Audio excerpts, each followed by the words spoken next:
What's up mga wasapens? Tikman natin tong kape ngani. Let's go!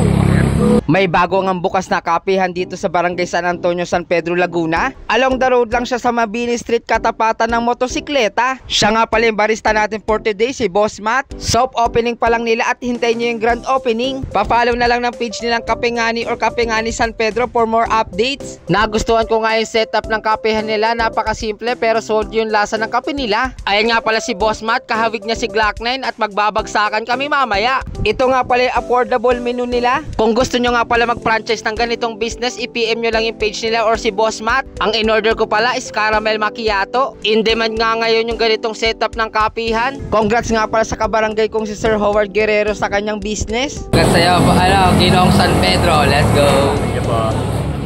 Dahil sa unique niyang branding, napapansin na rin siya ng mga customer.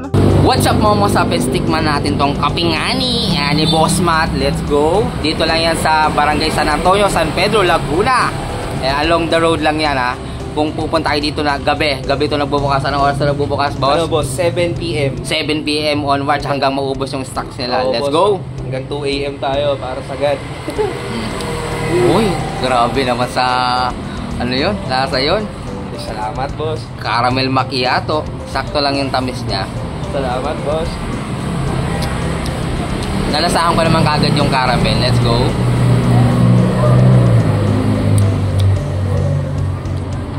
Okay to ah. Ayos ba boss? Masarap naman. Sakto lang yung You know. mix. Sarap Okay, talaga, magaling boss. tong barista na to. Mukhang mukhang nag-aral pa ng Chamba lang yan boss. Murang-mura na to, ganito 22 ounce nila, 100 pesos lang. 99 to be exact. Ayan o, let's go.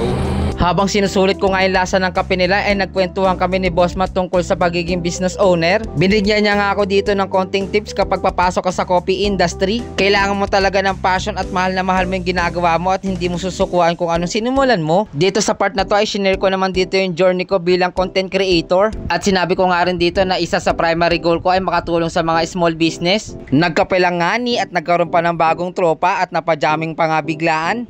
Magbabagsakan dito!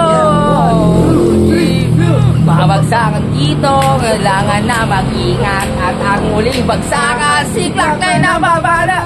Bato-bato sa lahat na bawala na kasumangot, bawala na okay lang, di makamangot. At ayun lang, kaya kung magagawi ka dito sa Barangay San Antonio, San Pedro, Laguna, tikman mo na rin yung Kape Ngani.